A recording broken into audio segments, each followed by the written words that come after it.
നമസ്കാരം, ഡോക്ടർ ലൈവിലേക്ക് സ്വാഗതം. ഇന്ന് ഡോക്ടർ ലൈവിൽ ചർച്ച ചെയ്യുന്ന വിഷയം കുട്ടികൾക്കുണ്ടാകുന്ന പഠന വൈകല്യത്തെക്കുറിച്ചാണ്. ഈ വിഷയത്തിൽ പ്രേക്ഷകരുടെ സംശയങ്ങൾക്ക് മറുപടി പറയുന്നതിനായി തിരുവനന്തപുരം കിംസ് ആശുപത്രിയിലെ consultant psychologist doctor Jameela K Warrier doctor ലൈവിൽ അതിഥിയായെത്തിയിരിക്കുന്നു. നമസ്കാരം ഡോക്ടർ. നമുക്ക് പരീക്ഷയിൽ മാർക്ക് കുറഞ്ഞു എന്നുള്ളത് കൊണ്ട് മാത്രം കുട്ടികൾക്ക് പഠന വൈകല്യമുണ്ട് എന്ന് അനുമാനിക്കാൻ കഴിയുമോ? ഒരിക്കലുമില്ല. പഠനത്തിനെ ബാധിക്കാൻ പല കാരണങ്ങളുണ്ട്. ബേസിക്കലി ഇപ്പോൾ നമ്മൾ ഈ കഴിഞ്ഞ അടുത്ത് കണ്ടിരുന്നില്ല, പല കുട്ടികൾക്കും ബേസിക് എഡ്യൂക്കേഷൻ തന്നെ ഒരു 5ാം ക്ലാസ് ആയാൽ തന്നെ പല കുട്ടികൾക്കും എഴുത്തും വായനയും അറിയില്ല എന്നുള്ളതിനകത്ത്. അപ്പം അതിനെ എല്ലാം തന്നെ ബാധിക്കാൻ ഒരു റീസൺ മേ ബി നമുക്ക് ബുദ്ധിയില്ലായ്മയാണ്. പിന്നെ നമുക്ക് ഇൻട്രസ്റ്റ് ഇല്ലായ്മ. ഇപ്പോൾ ഉള്ള കുട്ടികളുടെ മെജോറിറ്റി പാരൻസ് കൊണ്ടുവരുമ്പോൾ ഉള്ളത് ഇവനെ പഠിക്കാൻ വിളിച്ചാൽ ഓടും, പഠിക്കാൻ ഇഷ്ടമില്ല എന്നുള്ളതിനകത്ത്. അപ്പോൾ ഒരു പഠിക്കാനുള്ള ഇൻട്രസ്റ്റ് ഉണ്ടെങ്കിലേ കുട്ടിക്ക് അതിനകത്തേക്ക് ശ്രദ്ധ ചെലുത്താൻ പറ്റുള്ളൂ. ശ്രദ്ധയില്ലായ്മ, ഇരുന്നാലും 5 മിനിറ്റേ ഇരിക്കുകയുള്ളൂ, അത് കഴിയുമ്പോഴേക്കും ശ്രദ്ധ മാറിപ്പോവുക. അങ്ങനെ ശ്രദ്ധയില്ലായ്മ, ബുദ്ധിക്കുറവ്, അതേമാതിരി തന്നെ പല ഇമോഷണലായിട്ടുള്ള വിഷമങ്ങൾ. ഇപ്പോൾ പേടി കൂടുതലായിട്ടുള്ള കുട്ടികളുണ്ട്. ഒരു റൂമിൽ പഠിക്കാനിരുത്തിയാൽ ചിലപ്പോൾ പേടി കാരണം ആ മുറിയിൽ ഒറ്റയ്ക്ക് ഇരിക്കാൻ പേടിയായിരിക്കും. അപ്പോൾ പകുതി ശ്രദ്ധയും പഠിക്കുന്നതിനകത്തേക്കാവില്ല, പുറത്ത് എന്തെങ്കിലും ശബ്ദം കേൾക്കുന്നുണ്ടോ അതിനകത്തേക്ക് ശ്രദ്ധ പോയാൽ തന്നെ വേണ്ട കാര്യം ബുക്കിലുള്ള സാധനം മനസ്സിലാവില്ല. അതേമാതിരി തന്നെ ഭാഷയില്ലായ്മ, ഇംഗ്ലീഷിൻ്റെയോ മലയാളമോ ഏത് ഭാഷയും വേണം, നമുക്കൊരു സാധനം മനസ്സിലാക്കാൻ ഒരു ഭാഷ വേണം. അതേമാതിരി തന്നെ തിരിച്ചത് എഴുതി ഫലിപ്പിക്കാനും ഉള്ള ഭാഷ വേണം. ഈ ഭാഷയിൽ ഉണ്ടാവുന്ന ഏറ്റക്കുറച്ചിലുകൾ, വായിച്ചാൽ മനസ്സിലായും വാതിരിക്കുക, അങ്ങനത്തെ പല കാരണങ്ങൾ കൊണ്ടും പരീക്ഷയിൽ മാർക്ക് കുറയാം. പഠന രീതിയിലുള്ള വ്യത്യാസങ്ങൾ കൊണ്ട്, തെറ്റായിട്ടുള്ള പഠിക്കുന്ന രീതികൾ, അതുകൊണ്ടും നമുക്ക് പഠനത്തിൽ അതിങ്ങനെ പല കാരണങ്ങളുണ്ട് പഠനത്തിൽ മാർക്ക് കുറയുന്നതിനുള്ള റീസൺസ്. എൻ്റെ വിശദാംശങ്ങളിലേക്ക് വരുന്നതിന് മുന്നേ നമുക്കൊരു ടെലിഫോൺ കോൾ ഉണ്ട്. ഹലോ, ഡോക്ടർ ലൈവ് ആണ്. ആരാണ് വിളിക്കുന്നത്? ഡോക്ടറിന് ചോദിച്ചോളൂ. പറയോ. ഹലോ, പറഞ്ഞോളൂ. മോനെ ക്ലാസ്സിൽ നല്ല അത്യാവശ്യം പഠിക്കുന്നുണ്ട്. വീട്ടിൽ വരുമ്പോ അവന് ഭയങ്കര മടിയാണ്. അവൻ ടിവിയിൽ ഭയങ്കര താല്പര്യം. ഓക്കെ. അതിനപ്പോൾ ടൈമൊന്നും നമ്മൾ റെസ്ട്രിക്ട് ചെയ്യുന്നില്ലേ? ടിവിക്ക് ഒരു അനുസരണ കുറവ് പോലെയാണ് അവന്.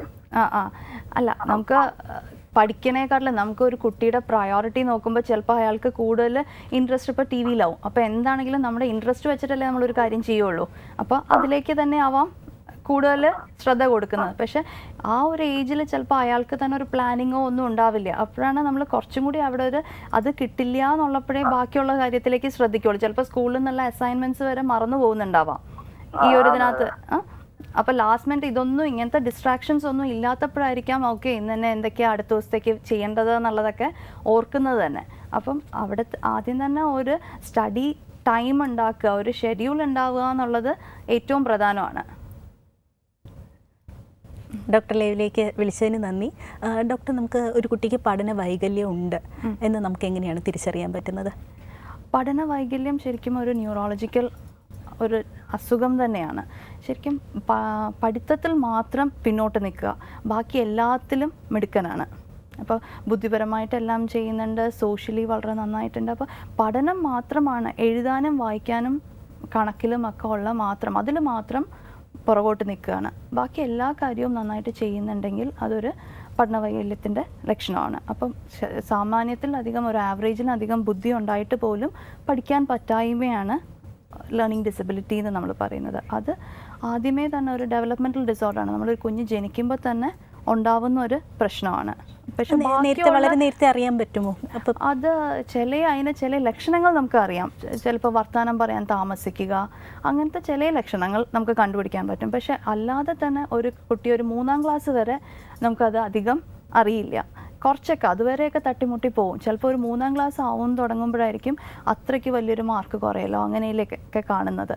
അതുവരെ ഒരു സിംഗിൾ വേർഡൊക്കെ എഴുതുക, അതൊക്കെ വെച്ച് ഒരുവിധം ആവറേജ് ലെവലിൽ കൊണ്ടുപോകാൻ പറ്റും. പക്ഷെ അത് കഴിയുമ്പോഴേക്കും വലിയ സെൻറ്റൻസസിലേക്കോ ഒക്കെ വരുമ്പോഴായിരിക്കും അത് ടീച്ചേഴ്സിൻ്റെ ശ്രദ്ധയിൽപ്പെടുന്നത്, അല്ലെങ്കിൽ അത് പാരൻസ് സീരിയസ് ആയിട്ട് എടുക്കുന്നത്. പക്ഷെ 3ൽ ആ പ്രായത്തിൽ തന്നെ നമ്മളതിനെ നേരെയാക്കിയാൽ കുറേയൊക്കെ ചേഞ്ചസ് ഉണ്ടാക്കാൻ പറ്റും. പക്ഷേ ഇന്നത്തെ ഒരു സാഹചര്യത്തിൽ ചിലപ്പോൾ അത് വളരെ താമസിച്ചിട്ടാണ് അതിനെ പാരൻസ് അക്സെപ്റ്റ് ചെയ്യാറുള്ളത്.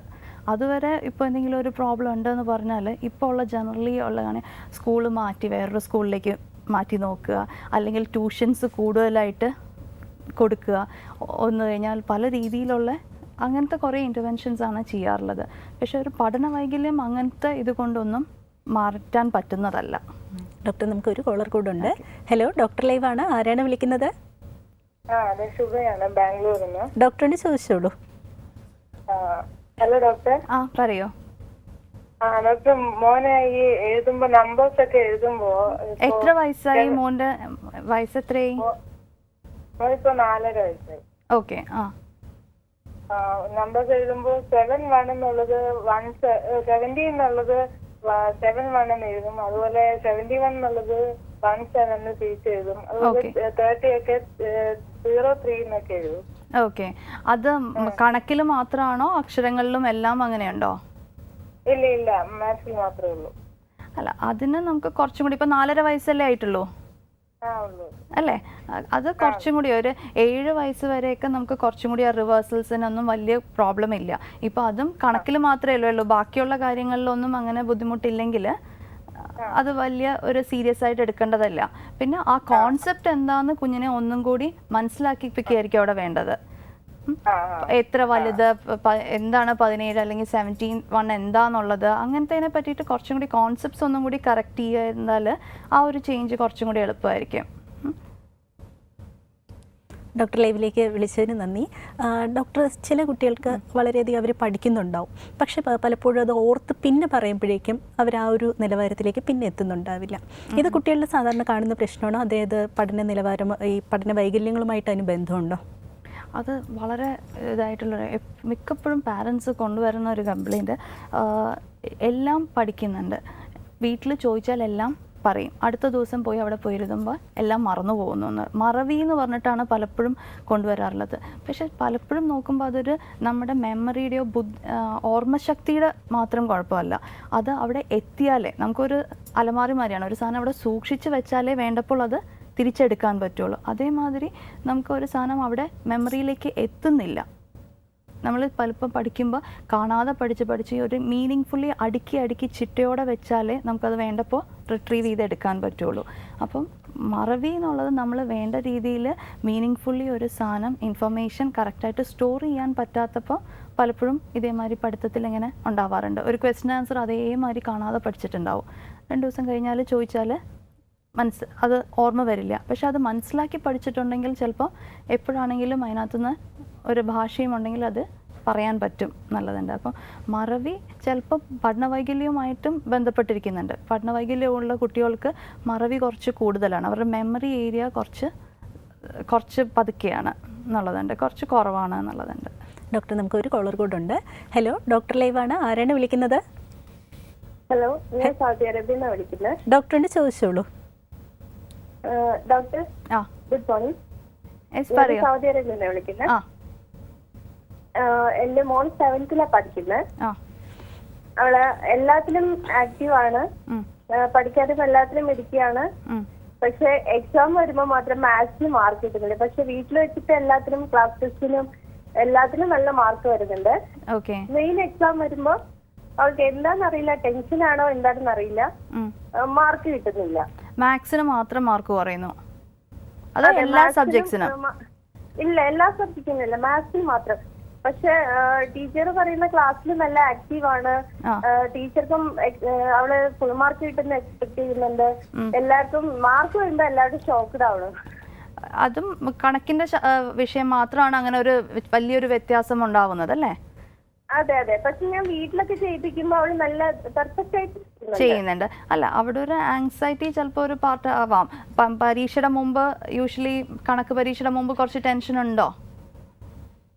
അങ്ങനെ അവള് നല്ല കോൺഫിഡന്റ് ആയിട്ടാണ് പോകുന്നത്. ഞാൻ നല്ല കോൺഫിഡന്റ് ആണ്, എനിക്ക് നല്ലതുണ്ടെന്നൊക്കെ എക്സാം കഴിഞ്ഞ് വരുമ്പോഴും നല്ലതുണ്ട്. പക്ഷെ ഞാൻ നോട്ട് ചെയ്തൊരു കാര്യം, ചില സ്റ്റെപ്സിൽ ഡിജിറ്റ്സ് അവൾക്ക് മിസ്സായി പോകുന്നുണ്ട്. ശ്രദ്ധക്കുറവ് കൊണ്ട് അങ്ങനെ ഒരു ഇതുണ്ടാവുകയാണ് അതോ കാൽക്കുലേഷൻ എറേഴ്സ് വരികയാണോ?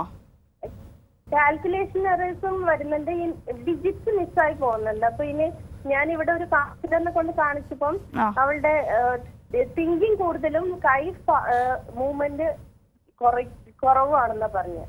തിങ്കിങ് മൈൻഡ് സ്പീഡിൽ പോകുന്നു, അതിനനുസരിച്ച് അവളുടെ കൈ വരുന്നില്ലെന്ന്. ഓക്കെ. അപ്പോൾ മോള് കുറച്ച് റെസ്റ്റ്ലെസ് ആണ് എന്നുള്ളതാണോ? പക്ഷെ അങ്ങനത്തെ ഇതാവാൻ ബാക്കി എല്ലാത്തിലും അതേമാതിരി എഴുതാൻ പറ്റുന്നില്ലേ? ശ്രദ്ധ ബാക്കി എല്ലാത്തിലും നല്ല മാർക്ക് വരുന്നുണ്ട്. അപ്പോ 90% മാർക്ക് ബാക്കി എല്ലാ സബ്ജക്റ്റിലും കിട്ടുന്നുണ്ട്. Okay okay. അല്ല, അവിടെയും മാത്സ് കോൺസെപ്റ്റ്സിനെ കുറച്ചും കൂടി പല രീതിയിൽ കൂടി ആലോചിക്കുക. ചിലപ്പോൾ ചില കുട്ടികൾ ഒരേ മാതിരത്തെ കണക്ക് കുറേ എണ്ണം ചെയ്യുമ്പോഴേക്കും അത് അതേമാതിരി ചെയ്യും. പല വേറെ മാതിരത്തെ വെറൈറ്റീസ് വരുമ്പോൾ അതെങ്ങനെ ചിന്തിക്കണം, അങ്ങനത്തെ ഒരു പ്രോബ്ലം സോൾവിങ് ലെവലിൽ ഒരു ബുദ്ധിമുട്ടുണ്ടെങ്കിൽ ചിലപ്പോൾ മാത്സ് കുറച്ച് പാടാവാം എന്നുള്ളതുണ്ട്. അപ്പോൾ പല വെറൈറ്റി ഓഫ് പ്രോബ്ലംസ് ചെയ്യിപ്പിക്കുക, ആ കോൺസെപ്റ്റ്സ് കുറച്ചും കൂടി ആലോചിക്കേണ്ട ലെവലിലേക്ക്, that is thinking, maths thinking, problem solving, reasoning, അങ്ങനത്തെ കുറച്ച് കാര്യങ്ങളൊന്ന് ഇമ്പ്രൂവ് ചെയ്താൽ മാത്സ് കുറച്ചും കൂടി എളുപ്പമാവാം. ബിക്കോസ് ബാക്കി എല്ലാത്തിലും നന്നായിട്ട് പെർഫോം ചെയ്യുന്നുണ്ടെങ്കിൽ അതിനവിടെ വേറെ ലേണിംഗ് പ്രോബ്ലംസ് ഒന്നും ഉണ്ടാവില്ല. വീട്ടിലും നേരെ മാത്സ് ചെയ്യുന്നുണ്ട്. അപ്പോൾ ഒന്നെങ്കിൽ അവിടെ കുറച്ചൊരു ആങ്സൈറ്റി പാർട്ടാവാം, അല്ലെങ്കിൽ ഇപ്പം മാർക്ക് പല പരീക്ഷയിലും കുറഞ്ഞ് ആ എക്സാം എഴുതുമ്പോഴത്തേക്കും തന്നെ ഒരു പേടിയാവാം, ഈ പ്രാവശ്യവും മാർക്ക് കുറയുമോ. അപ്പോൾ ജനറലി മാത്സിലുള്ളൊരു കോൺഫിഡൻസ് ലോ ആയതുകൊണ്ട് പേടി കാരണവും എല്ലാം കൂടി തെറ്റിക്കുന്നതാവാം. ഡോക്ടർ ലൈവ് തുടരുന്നു. കുട്ടികളിലെ പഠന വൈകല്യത്തെക്കുറിച്ചാണ് ഇന്ന് ഡോക്ടർ ലൈവ് ചർച്ച ചെയ്തുകൊണ്ടിരിക്കുന്നത്. കിംസ് ഹോസ്പിറ്റലിലെ consultant psychologist doctor Jameela K വാര്യറാണ് നമ്മോടൊപ്പം ഉള്ളത്. ഡോക്ടർ, പഠന വൈകല്യം ഉണ്ടാകുമ്പോൾ അത് കുട്ടികളിൽ ഏതൊക്കെ രീതിയിലാണ് വൈകല്യമായിട്ട് കാണാൻ സാധിക്കുന്നത്? ശരിക്കും പല രീതിയിലുള്ള പഠന വൈകല്യമുണ്ട്. റീഡിങ് ഡിസബിലിറ്റി എന്ന് പറഞ്ഞതുണ്ട്, ഡിസ്ലെക്സിയ, ദാറ്റ് ഇസ് എപ്പോഴും വളരെ പഠന വൈകല്യമായിട്ട് എപ്പോഴും കേൾക്കുന്ന ഒരു വേർഡാണ് ഡിസ്ലെക്സിയ. വായിക്കാനുള്ള ബുദ്ധിമുട്ട്, അതേമാതിരി ഡിസ്ഗ്രാഫിയ, എഴുതാനുള്ള ബുദ്ധിമുട്ട്, അങ്ങനെ പല വെറൈറ്റി പല തരത്തിലുള്ള പഠന വൈകല്യമുണ്ട്. പക്ഷെ പലപ്പോഴും കാണുന്നത് ഇത് ഓരോന്ന് മാത്രമായിട്ടല്ല, ഇത് എല്ലാത്തിൻ്റെ ഒരു കോമ്പിനേഷൻ ആയിരിക്കും കുട്ടികൾക്കുള്ളത്. വായിക്കാൻ ബുദ്ധിമുട്ടുള്ള ഒരാൾക്ക് എഴുതാനും ബുദ്ധിമുട്ടുണ്ടാവും, കണക്കും അതേമാതിരി തന്നെ.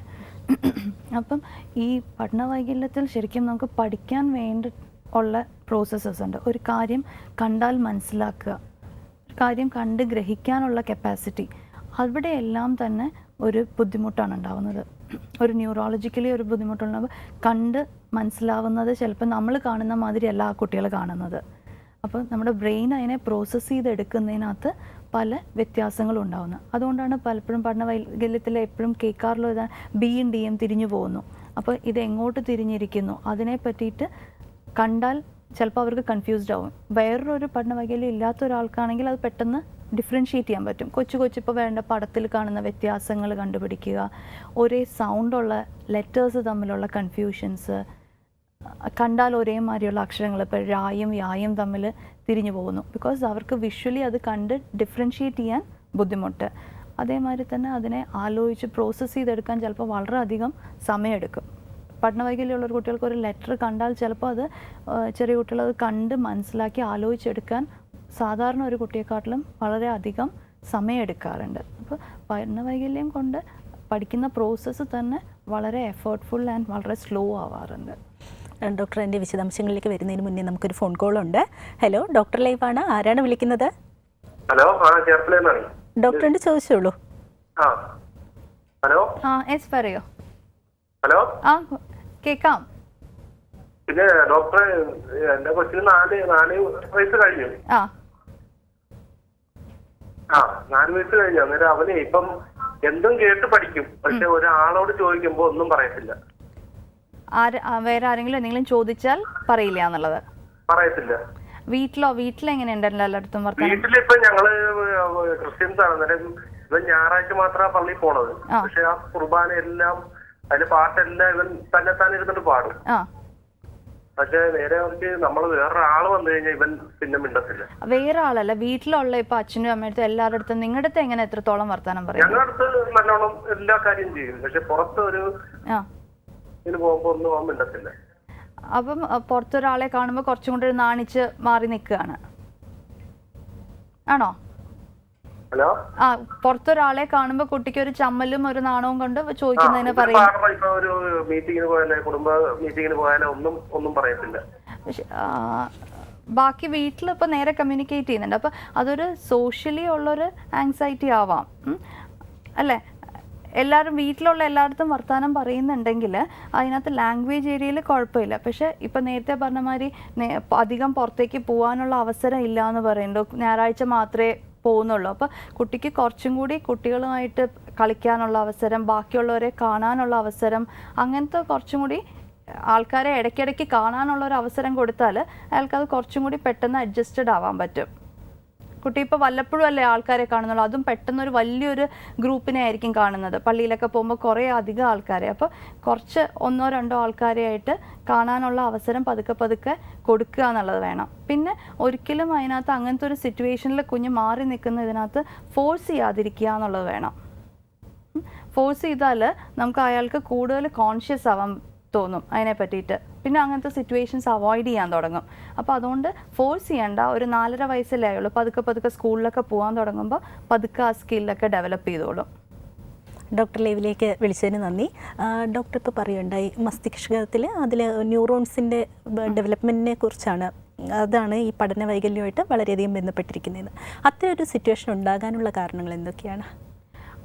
പഠന വൈകല്യത്തിൻ്റെ റീസൺസ് ഇപ്പോൾ പലതും ഉണ്ട്. ഒന്ന് ജനറ്റിക്കൽ കോസസ് ഉണ്ട്. ഇപ്പോൾ ഫാമിലിയിൽ അപ്പോൾ വീട്ടിൽ വേറെ അച്ഛനോ വീട്ടിൽ വേറെ ആർക്കെങ്കിലും അങ്ങനത്തെ ഒരു പഠന വൈകല്യം പണ്ട് ഉണ്ടായിരുന്നെങ്കിൽ അത് അടുത്ത ജനറേഷന് വരാനുള്ള ചാൻസസ് ഉണ്ട്. ചിലപ്പോൾ പലപ്പോഴും അത് നേരത്തെ ഇത് അങ്ങനെ അറിയാത്തതുകൊണ്ട് അത് അറിയാതെ പോകുന്നുണ്ട്. പിന്നെ ഉള്ളത് ഇപ്പോൾ പ്രഗ്നൻസിയിൽ ഉണ്ടാവുന്ന പ്രോബ്ലംസ്, ജസ്റ്റ് ഡെലിവറിയിൽ ഉണ്ടാവുന്ന ഇത്, കുട്ടിക്ക് വെയിറ്റ് കുറയുക, ലോ ബർത്ത് വെയിറ്റ് ബേബീസിന്. അപ്പോൾ അതെല്ലാം നമ്മുടെ ബ്രെയിൻ ഡെവലപ്മെൻറ്റിനെ ബാധിക്കും. അല്ലെങ്കിൽ ബർത്തിലുണ്ടാവുന്ന പെട്ടെന്നുണ്ടാവുന്ന കുറച്ച് നേരം കുട്ടിക്ക് ശ്വാസം കിട്ടിയില്ല, അത്രയും നേരം ബ്രെയിനിൽ ആ ഏരിയയിലേക്ക് ഒരു ഇതില്ലെങ്കിൽ, അങ്ങനത്തെ പല കാരണങ്ങൾ കൊണ്ട് നമുക്ക് ലേണിംഗ് ഡിസബിലിറ്റി ഉണ്ടാവാം. നല്ലത്. ഡോക്ടർ, നമുക്കൊരു കോളർ കൂടെ ഉണ്ട്. ഹലോ, ഡോക്ടർ ലൈവാണ്. ആരാണ് വിളിക്കുന്നത്? ഡോക്ടറിന്റെ ചോദിച്ചോളൂ. പറയോ. ഡോക്ടർ നമസ്കാരം. ഞാൻ കൽപ്പറ്റയിൽ നിന്നാണ് വിളിക്കുന്നത്. ഇപ്പൊ എന്റെ മകന് 6ാം ക്ലാസ്സിലാണ് പഠിക്കുന്നത്. അവന് ചെറുപ്പത്തിലൊക്കെ നല്ല പഠിച്ചുകൊണ്ടിരുന്നതാണ്, നല്ല പഠിച്ചായിരുന്നു, നല്ല മാർക്കൊക്കെ ഉണ്ടായിരുന്നു. പക്ഷെ 2 വർഷമായിട്ട്, അതായത് 5-6 ക്ലാസ് പിന്നെ വളരെ മോശമായിട്ട് ഒന്നും താല്പര്യമില്ലാത്ത പോലെ, പറഞ്ഞാൽ അനുസരണയില്ല, വളരെ ഒരു മൂഡ് ഓഫ് ആയിട്ടാണ് നിൽക്കുന്നത്. ഇപ്പൊ മാർക്ക് വളരെ മോശമായിട്ട് വളരെ ഇതായിട്ടുണ്ട്. അപ്പൊ ഇത് പറയുന്നൊന്നും കേൾക്കുകയില്ല. എന്നെ മാത്രം പേടിയുള്ളപ്പോ ഞാൻ കുറച്ച് പേടിച്ചിട്ടൊക്കെ കുറച്ച് പഠിക്കാനൊക്കെ ഇങ്ങനെ ഇരിക്കുമായിരുന്നു. അങ്ങനെ ഒരു വളരെ മോശമായിട്ടാണ് ഇരിക്കുന്നത്. ഇപ്പൊ സ്കൂളിനാണെങ്കിൽ ടീച്ചേഴ്സ് വിളിക്കാറുണ്ട്. ക്ലാസ് എന്നുള്ള കംപ്ലൈന്റ്സ് എന്താ പറയാറില്ല? ക്ലാസ്സിൽ ശ്രദ്ധിക്കുന്നില്ല എന്നുള്ളതാണോ? നോട്ട്സ് കംപ്ലീറ്റ് ചെയ്യുന്നില്ല? ക്ലാസ്സിൽ കുഴപ്പമില്ല എന്നാണ് കേൾക്കുന്നത്. ക്ലാസ്സിൽ ആക്റ്റീവാണ്, പക്ഷെ എന്നാലും മറ്റു കുട്ടികൾ കൂടെ മിങ്കിൾ ചെയ്യാനായിട്ടൊക്കെ കുറച്ച് കുഴപ്പമാണ്, അങ്ങനെ ചെയ്യാറില്ല. ഓക്കെ. അല്ലാതെ ഇപ്പം എഴുത്തും വായനയൊക്കെ എങ്ങനെയുണ്ട്? കുട്ടിക്ക് ടെക്സ്റ്റ് വായിക്കാൻ പറ്റുന്നുണ്ടോ? അങ്ങനത്തേനകത്ത് വല്ല ബുദ്ധിമുട്ടോ? വായിക്കാനുണ്ട്. എഴുതാനും വലിയ ബുദ്ധിമുട്ടില്ല. നമ്മൾ ആരെങ്കിലും ഇരുത്തി പഠിപ്പിക്കുകയാണെങ്കിൽ അവൻ പഠിക്കുന്നുണ്ട്. പക്ഷെ നമ്മൾ ഇരിക്കാത്തത്തോളം കാലം പുസ്തകം തുറന്നു വെച്ചുകൊണ്ടിരിക്കും, ഒന്നും ഒരു റിസൾട്ടും ഇല്ല. അപ്പൊ ശ്രദ്ധിക്കാതെ ഇരിക്കുകയാണോ? ആരെങ്കിലും കൂടെ ഇരുന്നാൽ അപ്പൊ ശ്രദ്ധിക്കും, അതോ അവിടെ പഠിപ്പിക്കാൻ ഹെൽപ്പ് ചെയ്യുന്നുണ്ടോ? നമ്മൾ അതിനെ സിംപ്ലിഫൈ ചെയ്ത് അങ്ങനെ വായിച്ചു കൊടുത്താലേ കുട്ടിക്ക് മനസ്സിലാവുന്നുള്ളൂ? അങ്ങനെയൊന്നുമില്ല ഡോക്ടർ, അങ്ങനെയൊന്നുമില്ല. കൂടെ ഇരിക്കുകയാണെങ്കിൽ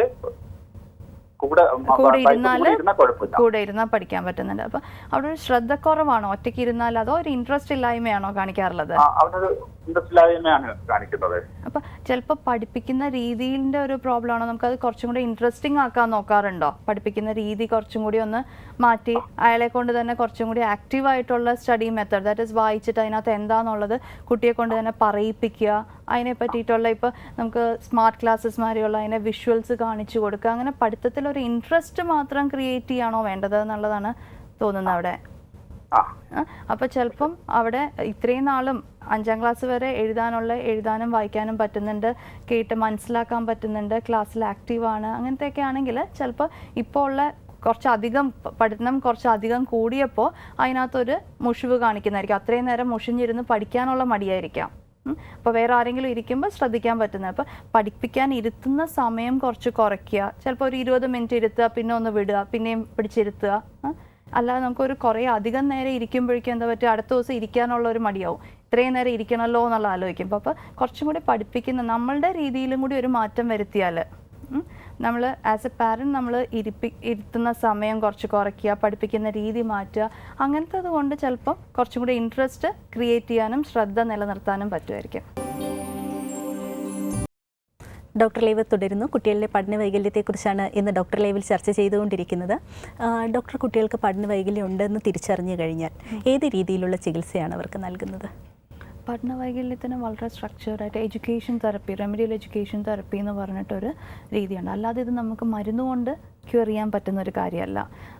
അപ്പം ഈ എഡ്യൂക്കേഷൻ തെറപ്പി എന്ന് പറഞ്ഞാൽ നമുക്ക് നേരത്തെ പറഞ്ഞ പോലെ ഏത് ഏരിയയിലാണ് അവർക്ക് ബുദ്ധിമുട്ട്, ഇപ്പോൾ കണ്ട് മനസ്സിലാക്കുന്നതിനകത്ത് പെർസെപ്ഷനിലാണ് ബുദ്ധിമുട്ടെങ്കിൽ ആ ഏരിയ ബെറ്റർ ആക്കാനുള്ള ട്രെയിനിങ്സ് ഉണ്ട്. അതേമാതിരി മെമ്മറി ആണ്, മറവിയാണ് പ്രോബ്ലമെങ്കിൽ മെമ്മറി ഇമ്പ്രൂവ് ചെയ്യാനുള്ള പല ടെക്നിക്സ് കൂടി.